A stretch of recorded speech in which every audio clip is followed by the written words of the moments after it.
Indra. Alat indera adalah reseptor yang berfungsi menerima rangsang dari luar. Beberapa alat indera pada manusia. Yang pertama kulit.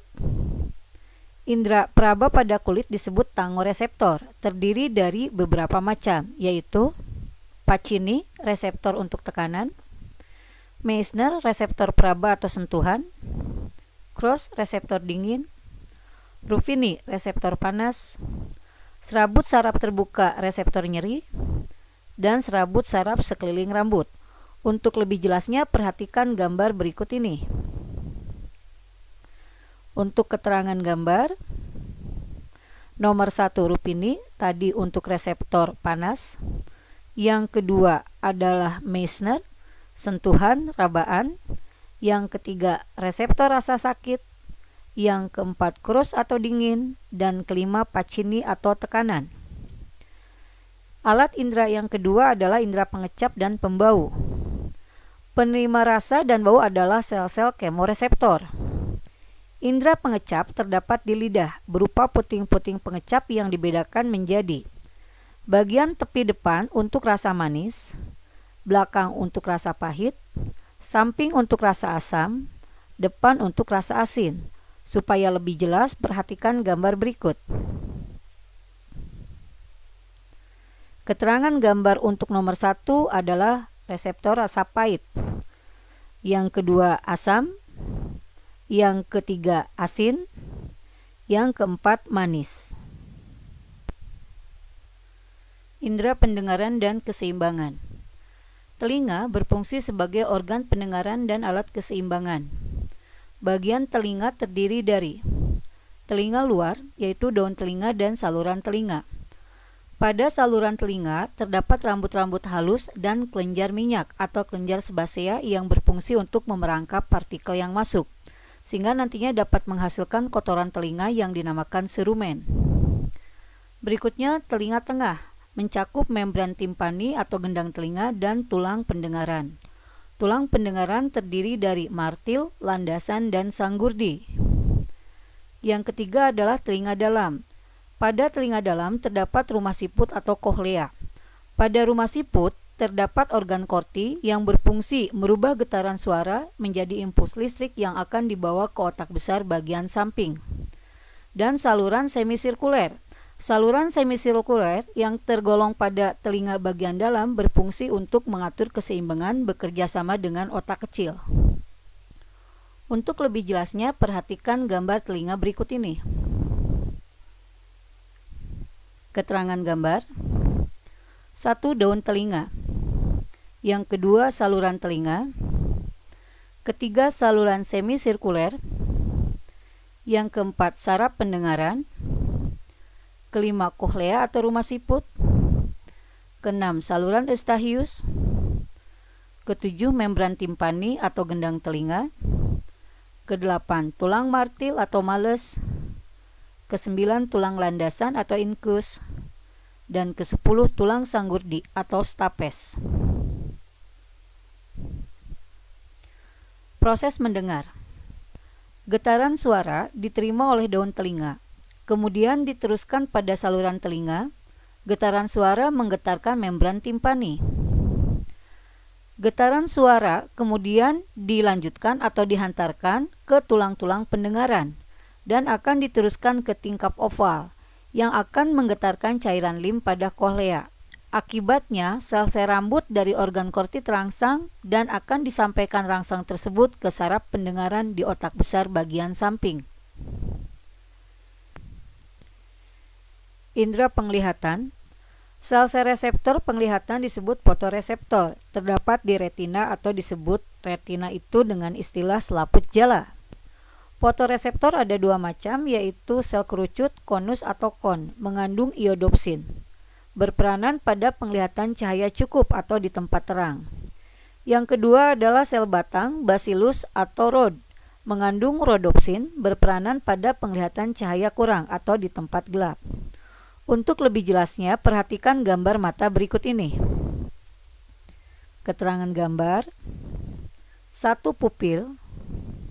Yang kedua kornea. Ketiga iris. keempat otot pengatur lensa, kelima konjungtiva, keenam sklera, ketujuh koroid, kedelapan retina, 9 fovea atau bintik kuning, 10 bintik buta, 11 saraf optik atau salap penglihatan, yang ke-12 adalah vitreous humor. Keterangan bagian-bagian dari mata. Konjungtiva merupakan selaput mukosa yang kaya akan pembuluh darah, berfungsi untuk memberi nutrisi kepada bola mata. Kornea sebagai pembias cahaya pertama sekaligus barier pertama bagi mata. Iris atau selaput pelangi berfungsi memberi warna pada mata dan bertindak sebagai diafragma, yaitu mengatur banyak sedikitnya cahaya yang masuk. Pupil, lubang di tengah iris sebagai pintu masuk cahaya, lebar pupil diatur oleh iris. Lensa, fungsinya untuk membiaskan cahaya.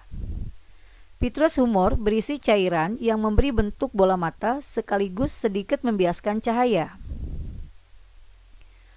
Retina, jalinan saraf mata yang menerima sensasi cahaya dan mengubahnya menjadi sensasi saraf untuk diteruskan ke otak, tepatnya otak besar bagian samping. Sklera merupakan kerangka dari mata atau dikenal dengan istilah putih mata. Koroid mengandung kapiler darah yang berfungsi memberikan nutrisi dan oksigen bagi mata. Fovea, bagian retina yang paling peka terhadap rangsang cahaya karena mengandung sel-sel penglihatan, yaitu rod atau batang dan kon atau konus. Bintik buta, bagian yang tidak peka terhadap rangsang cahaya karena tidak mengandung sel-sel penglihatan dan berfungsi tempat masuknya saraf mata. Beberapa cacat atau gangguan pada mata. Pertama, rabun jauh. Rabun jauh adalah ketidakmampuan mata untuk melihat benda yang berjarak jauh. Rabun jauh disebut juga dengan istilah miop. Penyebab rabun jauh adalah lensa mata terlalu cembung atau ukuran bola mata terlalu panjang dari ukuran normal, sehingga bayangan benda jatuh di depan retina. Rabun jauh dapat diatasi dengan menggunakan kacamata berlensa cekung. Lensa cekung merupakan lensa negatif atau min. Berikutnya adalah rabun dekat atau disebut hipermetrop. Rabun dekat adalah ketidakmampuan mata untuk melihat benda yang dekat. Hal ini disebabkan oleh lensa mata terlalu pipih atau terlalu cekung, atau ukuran bola mata yang pendek sehingga bayangan jatuh di belakang retina. Kebiasaan membaca buku terlalu dekat dan kebiasaan membaca buku sambil tiduran akan mempercepat timbulnya cacat mata. Rabun dekat dapat diatasi dengan menggunakan kacamata berlensa cembung. Lensa cembung merupakan lensa positif atau plus. Berikutnya, rabun jauh dan dekat atau dikenal dengan istilah presbiop. Rabun jauh dan dekat disebut juga presbiop atau rabun tua. Mengapa presbiop dikatakan sebagai rabun tua? Karena kelainan mata ini biasanya diderita oleh orang yang sudah tua atau kira-kira berumur di atas 45 tahun. Penderita presbiop tidak mampu melihat benda yang terlalu jauh dan terlalu dekat, atau dikatakan daya akomodasi mata berkurang. Supaya penderita presbiop dapat melihat dengan jelas, maka dibutuhkan kacamata yang rangkap, yaitu kacamata cembung dan cekung. Berikutnya adalah rabun senja.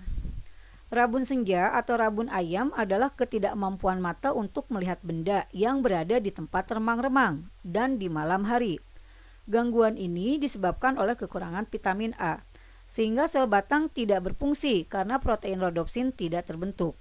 Orang yang menderita rabun senja harus banyak mengkonsumsi makanan yang banyak mengandung vitamin A. Berikutnya adalah buta warna.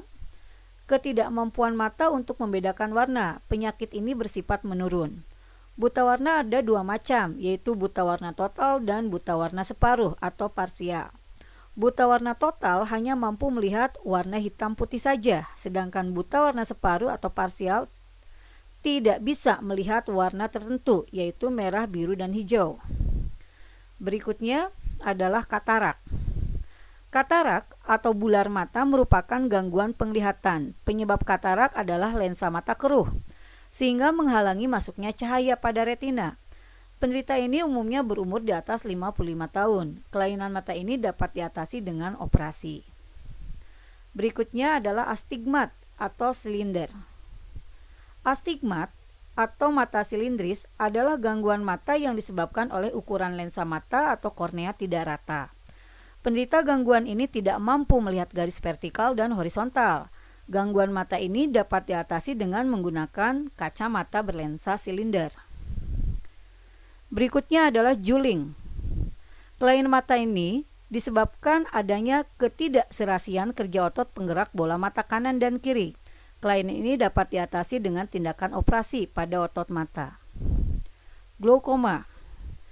Kelainan ini ditandai dengan peningkatan tekanan di dalam bola mata.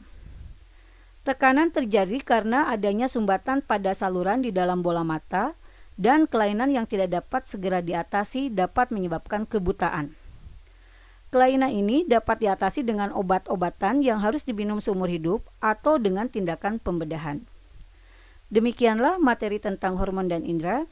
Ibu berharap materi ini bisa membantu kalian dalam memahami konsep tentang hormon dan indera. Akhir kata, Ibu ucapkan wassalamualaikum warahmatullahi wabarakatuh.